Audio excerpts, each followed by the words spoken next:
Last Tuesday, 1 a.m. I had 3 tabs open, a script doc with 2 paragraphs in it, and a thumbnail folder I hadn't touched. I closed everything except one Claude Cowork workspace. And I think that was the night I stopped losing weeknights to this. If you are anywhere near where I was, you can copy the setup tonight. So this first prompt I have is, can you organize this folder for me? Rename the files so I know what is in each one and group them by type. We'll go in here, work in a project. This is where we tell it what folder we want it to go into. We'll do choose a different folder. You want to point it at the folder that you're trying to organize. For this demonstration, I already have a folder. So this is my example folder. Hit open and we'll send this prompt off. So you can see this progress bar in this top right. It has where you're currently at. It has uploaded all the different files into. It's currently reading through everything. So here is the folder currently. The reason why I have it up is I want to show you what happens in real time. There are a bunch of random images in here at the current moment, and they're unnamed. So it also even looks through the images. It goes online and looks up, this event is from. And so now it's creating 3 different folders. Let's go back and take a look. And here we are. Here are the 3 different folders. So we have our folders here.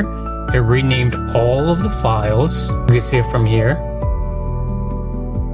Screenshots and web previews. Although these were just some example ones, just so I can show you. There's really nothing in these other ones. You just watched AI organize a mess in under 2 minutes. This is what it is genuinely good at. Taking something repetitive, taking something with rules, running it without you standing over it. You see, AI doesn't have lived experience. It doesn't have things that happened to you last Tuesday, the next dot to the previous thought. That is the human job. That is always going to be the human job. But the organizing, the sorting, the stuff that has a pattern, that is what it is here for. So the question really isn't, how can I use AI to replace me, or will it replace artists, creatives? The question becomes, how does this actually help you solve your problems? Problems that you don't want to do. That's exactly what I'm about to show you. You already saw what this looks like in the first 60 seconds of the video. I'm going to show you the full thing now. The speed of it doesn't fully land until you see the prompt. Now on to the next demo. Here you can see I have different files and footages, and I am going to organize this. We're in chat, we're going to use this prompt. I have a folder of B-roll footage and folders from this week's shoot. The files are not named. Can you go through the list, rename each one based on what it likely contains, and group them by type? A-roll, B-roll, stills, screen recording. Go ahead and choose our folder.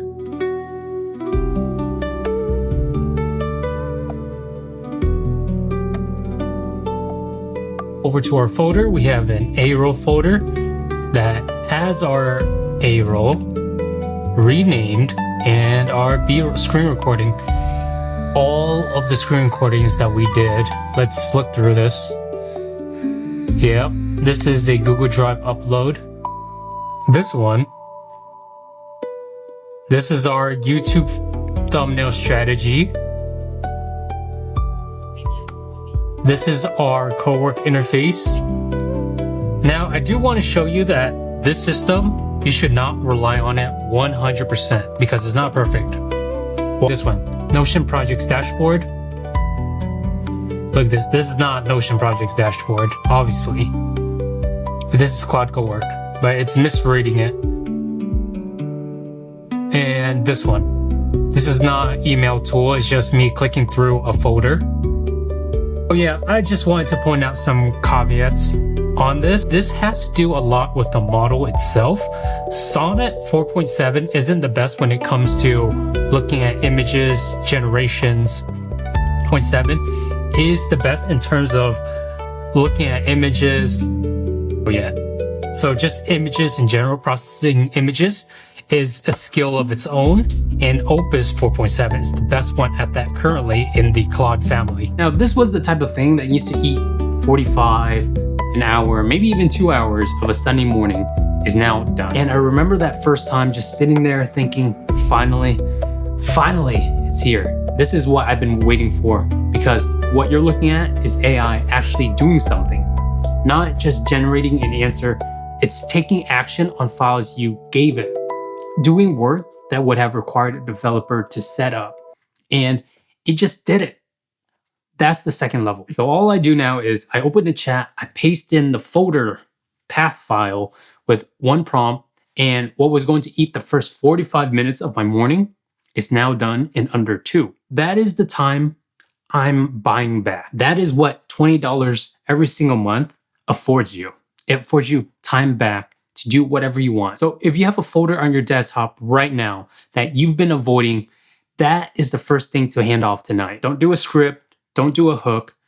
The pile you have been putting off, put that in Claude Cowork tonight, try it out. Just tell it, organize your folder. The reason one workspace is enough is that this one workspace handles 5 of the repetitive parts of making a video for me. We have research, script drafting, B-roll ideas, thumbnails, and metadata. The way I want to show you each of those is not just to list them. The way I want to show you is to walk you through the day I actually shoot a video and watch what changes when the workspace is doing the repetitive work for me instead of me doing it. So that's where we're going. Let me show you what the first 2 jobs look like inside it. The first chat I open is the research chat. I say, the next video is about the Claude setup I run. Pull me 3 angles a beginner would care about and tell me which one has the most search demand. It comes back with 3 angles and I pick one. And here's something that I want to make very, very clear. I do not let it pick. That's on purpose. The angle is the one part of this where my taste, it matters more than its taste. I say that loosely because I do override the AI a lot in this step, but the override is the work. This is the part of my job nobody can automate yet. Then I open the next chat in the same workspace, the script draft chat. I am moving between chats the same way you would move between documents. Each one has a different job. It's all in the same project, but all the context it carries over. Now, I paste the angle I picked. I say, draft me a script outline for this. Use the 11-beat scaffold for my pipeline. Keep it under 12 minutes. Again, outline back, but it's honestly about maybe 70% of what I want it to be. I rewrite the hook by hand. The hook is a part that I never let AI choose. The reason I do this is because I want the action step in my own words. The middle, I let it draft, and then I tighten it a little bit. The first time I did this, I was like, oh shit. This is actually what a draft is supposed to feel like. It's not finishing my work. It's just doing the boring 70%. The next system I want to show you is one I think every YouTube creator needs to build, and most have not. A packaging system. On YouTube, the most important things are the hook, the thumbnail, and the title. If those 3 don't work, nothing else matters. I spent over 2 years working on a channel, learning from YouTube strategists that have managed over hundreds of millions of subscribers and views. And I refined a system to the point where it can package almost any video idea. You give it the concept, it gives you the packaging to make that concept work. The basic version is what I call the thumbnail system. It takes your idea, your title, your format, and it runs it through AI. And at the very end, it takes the concept from your reference thumbnail and it turns it into custom thumbnail using your images and whatever other details you want to include. So for this video, I feed it the concept, a YouTube creator who wants to learn the Claude Cowork setup.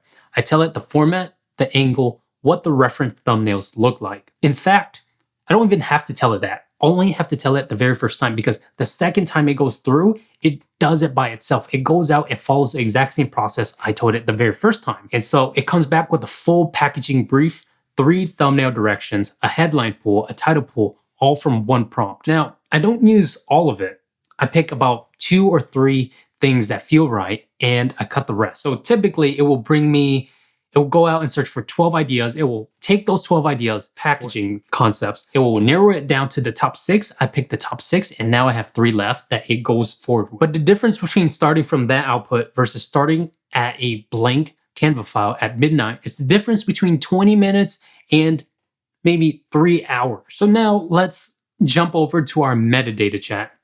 It's all in the same project. It gives you title options, descriptions, tags, same one prompt pattern that we used from earlier. I usually rewrite the title in my own words and I keep most of the description.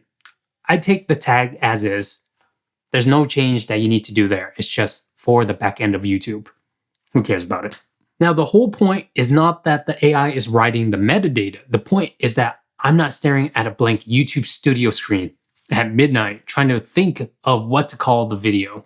Of course, if you're doing this all properly, you would have the title a lot earlier on in the process when you're first researching the idea itself. Now, you don't have to build all of this in one night. Pick the one repetitive part of your week that hurts the most. If it's the blank page thumbnail, start with packaging. If it's the metadata, start there.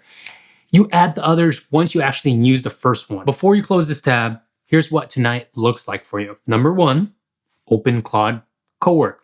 Go onto Claude.ai, install the Claude desktop app, and get the $20 a month subscription. If you have any other AI subscription, this is probably the biggest ROI that you can use in AI right now, and the simplest. Now, AI, it isn't going anywhere. Building your own knowledge now, getting the reps in now, that's the thing that matters the most. The sooner you start, the further ahead you will be. An extra pair of hands. Who wouldn't want an extra pair of hands? Well, maybe you don't. Now, 2 is creating a project.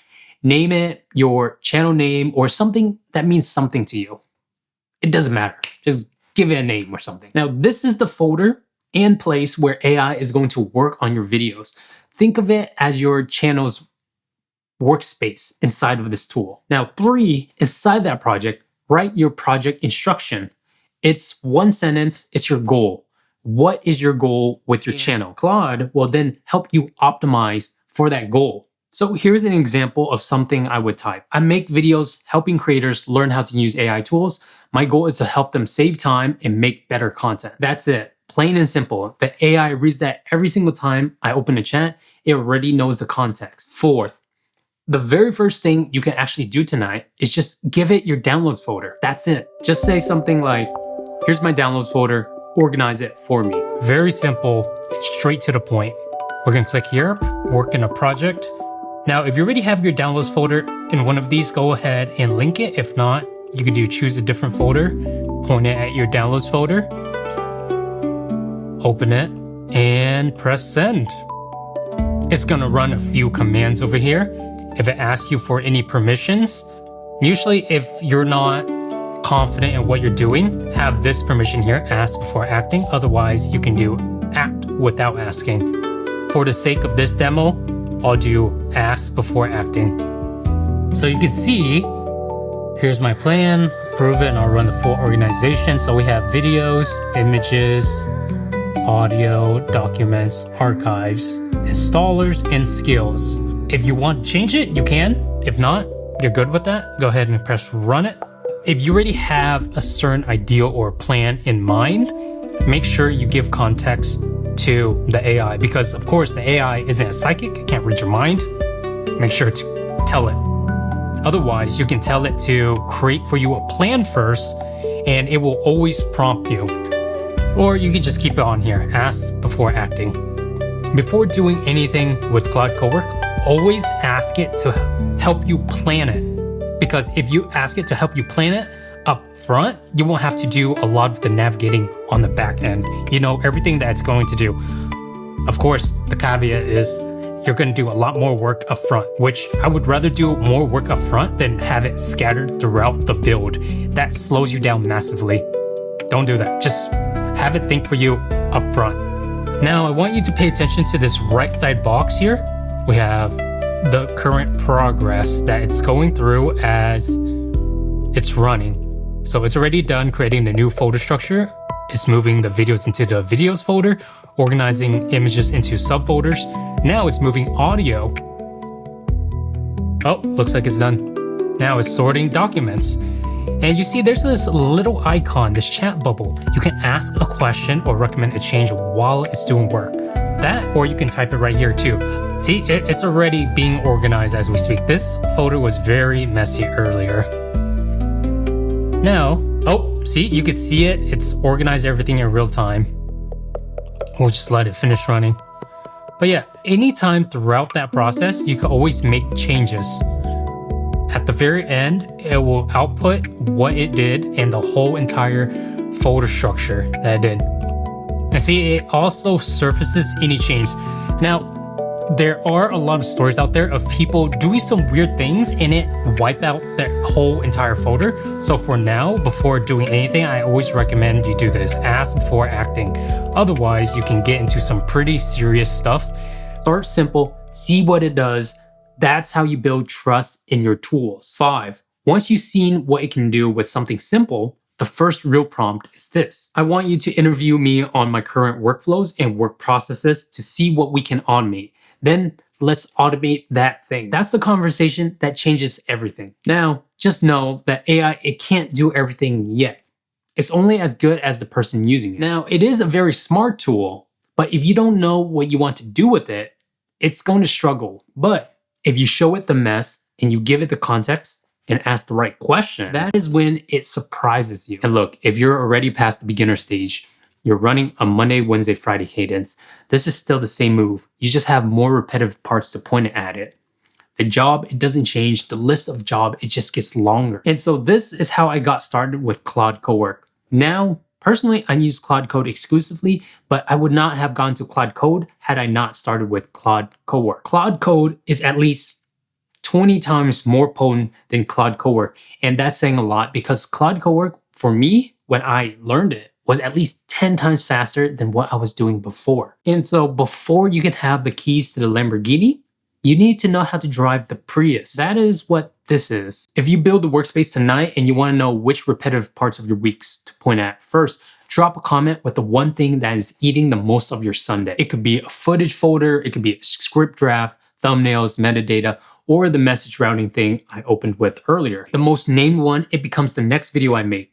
I'll go one job deep, show you the prompts I actually use, show you what I throw out. If you have friends who are still trying to use AI as an answer machine, send them this video. You'll buy them back about 12 hours of attention every single week. And with that, I'll see you in the next one.